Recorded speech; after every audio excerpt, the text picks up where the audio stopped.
Hello, Lasse Hava. Oh, Welcome. I need to take that one again. Hello, good morning.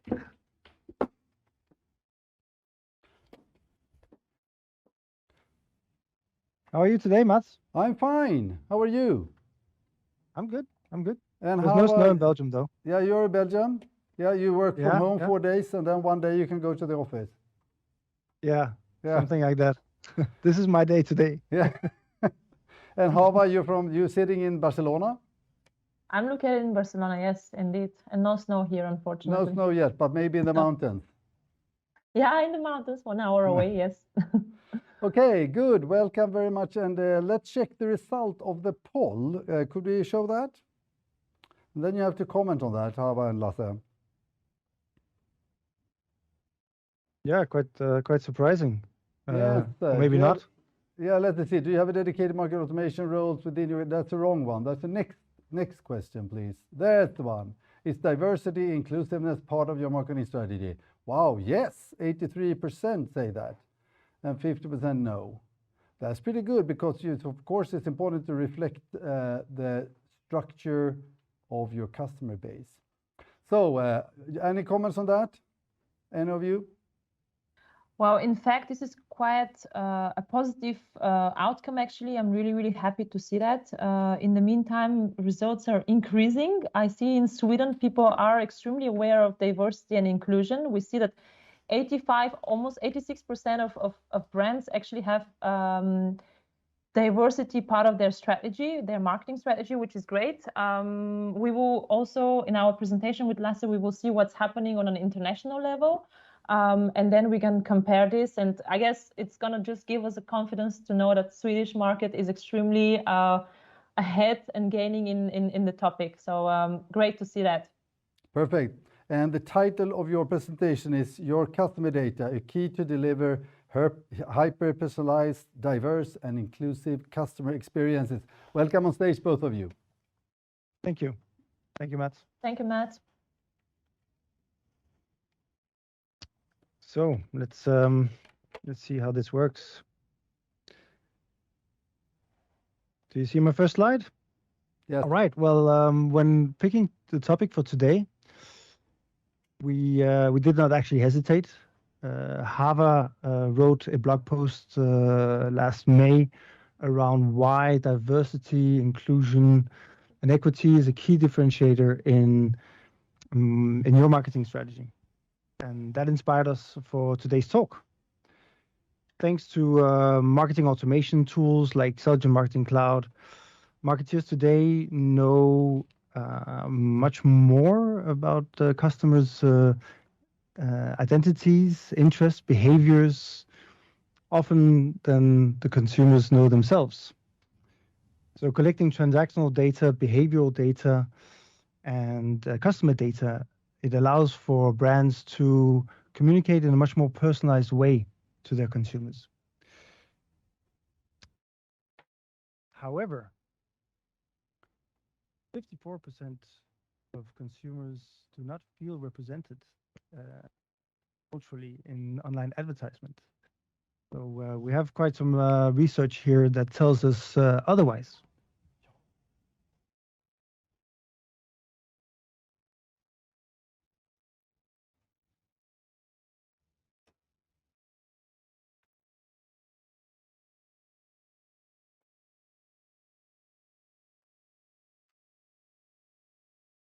Hava, I think you are muted. Can you just come back to us? Hello. Thank you, Lasse.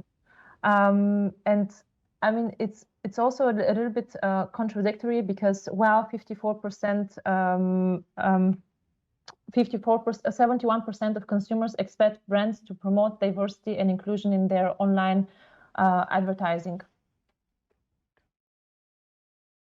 But before we really understand what these numbers mean, we need to understand and be clear about what diverse and inclusive marketing really means. So diverse and inclusive marketing is marketing that aims to speak to a large audience of consumers by looking past preconceived notions of gender, income, sexuality, language, religion.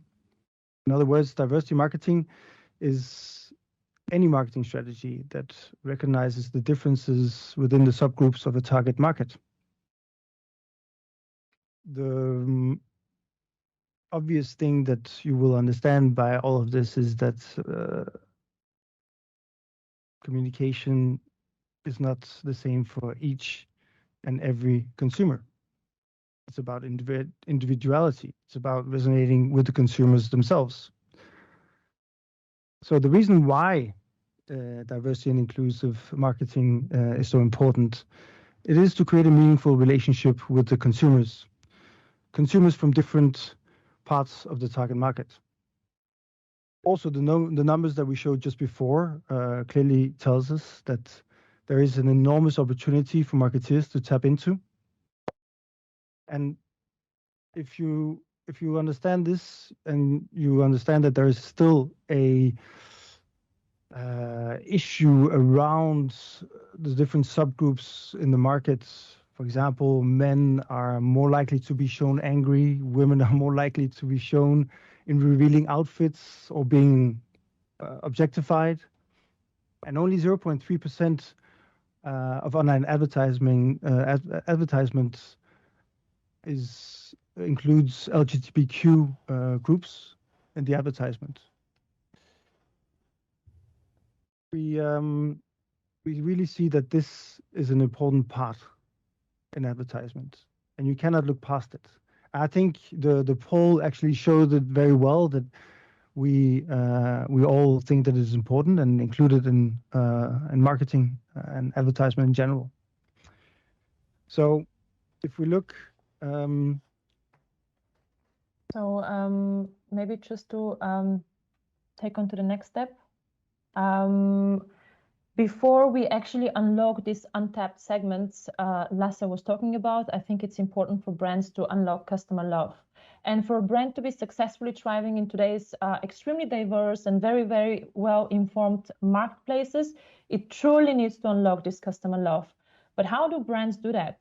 In fact, brands need to attract and keep people, not just consumers, employees, and all kinds of stakeholders that really relate themselves with the brand story and brand value.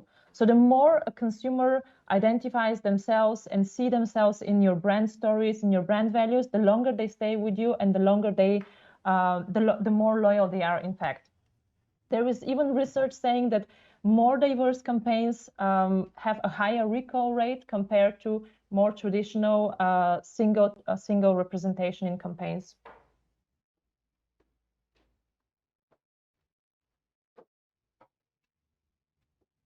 Who are these consumers?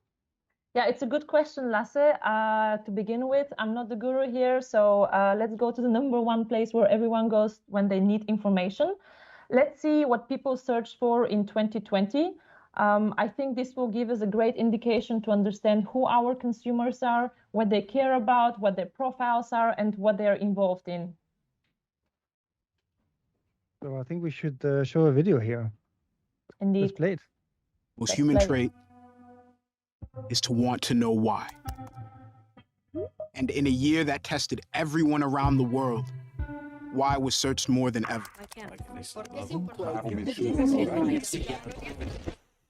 The spread of the coronavirus has passed a significant milestone. And while we didn't find all the answers, we kept asking. Some questions inspired joy, others excitement. F in the bubble. Woo! Yes. Yes.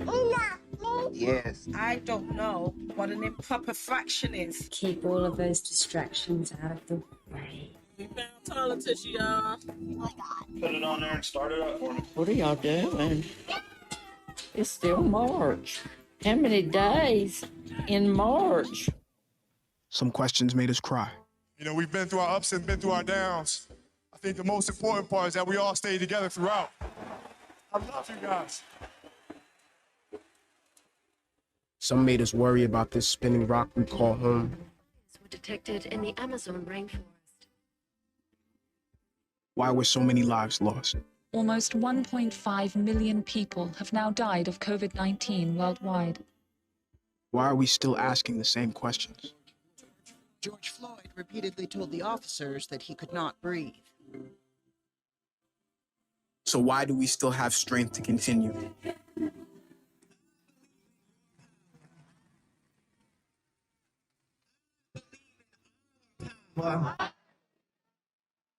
The Black Lives Matter echoed from thousands of protesters in cities around the world. Why are we not defeated? You make progress. We are not going back. We are going forward. Planes are starting to arrive in Beirut, full of international aid. Firefighters from around the world arriving in California. Over 100 coronavirus vaccines in development worldwide. This is one of those times when people look out for one another and have each other's backs. We kept going for those who showed us the way. Think about how you would like the world to be for your daughters and granddaughters. Right. Remember, the struggles along the way are only meant to shape you for your purpose. Press on with pride and press on with purpose. Why is it that this year showed its worst, and we still found ways to triumph? An incredible feat for Maya Gabriera. The US Open Championship. Can't let Corona stop you. Can't let quarantine stop you. On screen. So until we get to every answer, We saw that 2020 was the year of why. we're still searching. The year where people.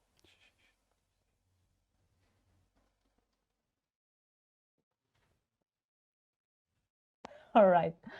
This is internet technology delays and not delays. So I think that was quite a insightful video. We saw what happened in 2020. It's no wonder. I think we've all been part of this story. 2020, one can say it was the year of why. It was the year where people realized more than ever how fragile the world is. Not yet, please. Toilet paper is sold out indeed. But we saw that we need a purpose that unites us. And some of the recurring topics we indeed saw on a daily basis on media and screens and mobile were things like toilet paper sold out, social distancing, more social pressing issues that are coming up. We started looking for purpose. We kept distractions away, more of home workouts, gay couple rights, interesting new haircuts. And all of these social trends, environmental trends, it became even more present in our day-to-day conversations.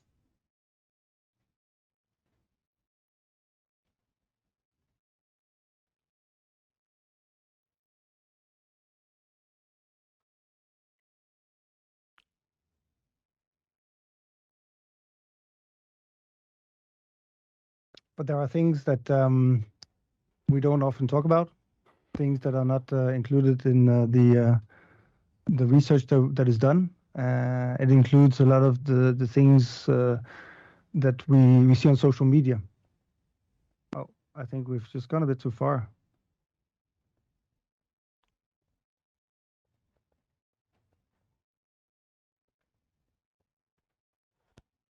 Speaker is hypersensitive.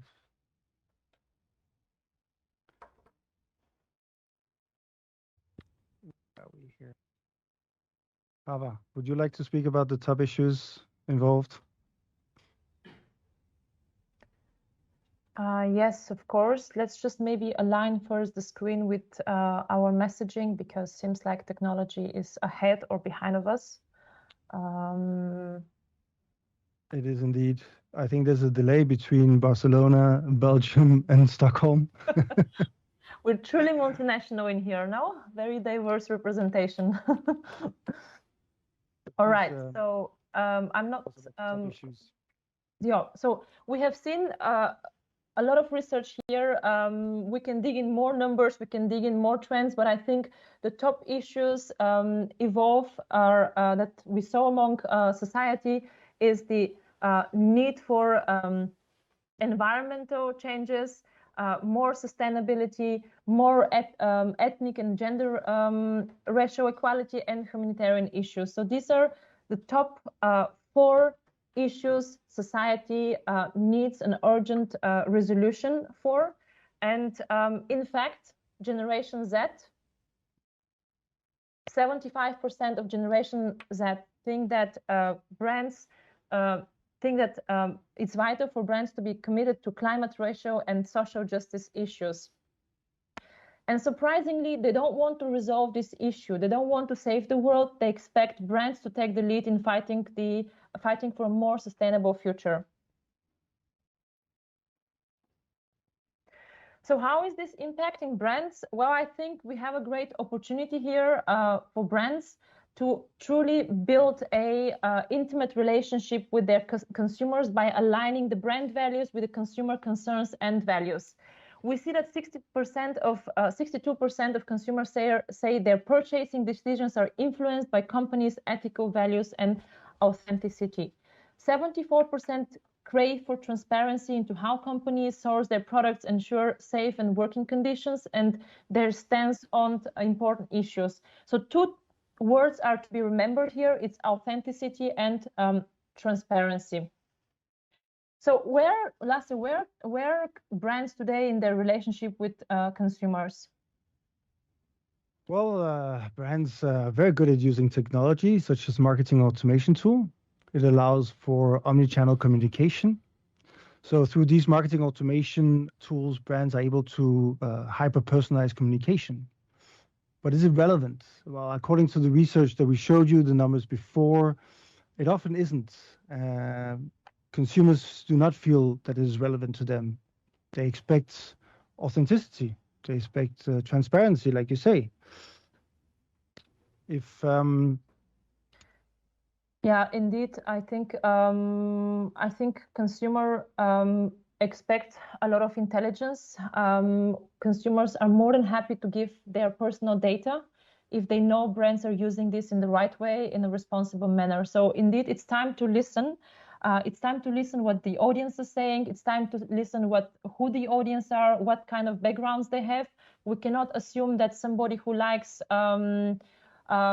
house music is all the time liking only house music. So we really need to go deep down into these micro trends, into micro information, and drill into data to understand who the consumers are and use this data, listen to it in the right way. I think today we don't have a problem if in terms of availability of data. We do have a problem, or a lot of brands have a problem of finding the right tools, easy to use tools that analyze data and visualize this data and bring some insights that are actionable and tell more about the customer itself. So if brands conduct adequate research on audience, the advertisement is much more likely to resonate with the consumer's wants and needs. Remember, your audience is more than just a collection of stereotypes. You need to understand them to reach them on a personal level. So you need to research your audience, look for the available data to understand them. Indeed. So now that you have researched, you have analyzed, you have surfaced data, you have all of it on your fingertips. You know what trends are out there. You know what different segments are there. You know everyone has a unique background, unique lifestyle. It's time to communicate. It's time to communicate and use diverse messages, inclusive messages. Use diverse channels to connect to the customer and prospects. And actually, machine learning and artificial intelligence can bring you even to the next level, where you dynamically can match the content with the right person and deliver it in the right time to increase the engagement with that consumer. We live in an increasingly diverse world. Consumers are attracted by brands that are inclusive and showcase diversity. A brand proposition must be able to attract and communicate with the consumers the kind of content that resonates with consumers. It requires insight, it requires research, it requires more than just nice, diverse imagery. It requires cultural intelligence, and to a certain extent, it requires perhaps a diverse and inclusive workforce. Don't you think, Hava? Yes, I think all of this imagery of diverse people behind are flat if a brand does not walk the talk. So we need a leadership by example. And how can you lead by example? I think Lasse and I have come up with a couple of tips. Of course, the list can go much longer than this, I believe so, but it's important that brands build accessible offers. We cannot assume that every generation, every person has the same access to Instagram, has a TikTok account, or consumes content on LinkedIn. So in order to really, truly reach diverse audience, we need to use different channels, and we need to build offers that are accessible. We also really need to highlight real stories, things that can resonate with the consumers themselves. We need to use non-assumptive language in marketing graphics. Hava, you want to take the others? Diversify your channels. I already kind of mentioned this before. Empower underrepresented groups that you might have. We cannot, I think a brand truly stands for what they talk and leads by example when they also identify that there is underrepresented groups and empower them. We see this a lot in big brands, but it's not a mass yet. It's not something that it's a innate for a brand when they build their marketing strategies. Develop diverse audience personas. I think this is extremely important. We cannot assume that 1, 2, 3, 4, 5 personas will do the work. We cannot stand from a homogeneous point of view when we communicate. So one must see the different characteristics that are out there. Most importantly, before we actually externalize all of that knowledge and before we really build inclusive and diverse offers, I think one should start from within. One should start within your own marketing team, within your own organization. A marketing team that is not diverse will never be able to know what the market is there. So start from within, walk the talk, lead by example. I think that's the final message here. Yeah, I think so too. Thank you, everyone. Thank you. We manage technology as well. Okay, thank you very much, Hava and Lasse. Let's see, I have some questions for you. I mean, it sounds pretty, would I say, complicated or complex to actually add on more parameters. And isn't it easy to stereotype? For example, we have customers in Japan, and we do this message to all of them, but maybe some of the Japanese customers are golf players and more similar to the Swedish ones that also play golf. And then there may be some of them are males and females. Will it get more complicated or complex? It does, but I think that is why you should research. Is the reason why you should listen in order to understand and perhaps better categorize the subgroups in the target market. You need to have that cultural intelligence and also know how to communicate with them afterwards once you have all this data. One person might have many different facets. We do have a lot of information and are able today to really communicate in a hyper-personalized way, thanks to all the data that we can collect and that we can research and analyze. So it allows us really to be able to tap into that. Yeah. And I really fully agree with what you said, Hava, about your own organization and maybe also your own management team need to be reflected also in that. Like actually Klarna mentioned, that they have people all over the world and they have teams and don't really know where the people are placed and work and so on. Yes, indeed. I think we need to have diversity from within before making a statement out there and being ambassadors of diversity and inclusion. Yeah. Thank you very much, Lasse and Hava, for sharing both the research and the information and ideas about this very important topic. And it looked pretty good for Sweden anyway, or for the audience, I would say, not for Sweden, but for the audience, coming from different places in Nordic and also rest of Europe. So see you soon again, Lasse Hava. Thank you for today. Bye-bye. Bye-bye.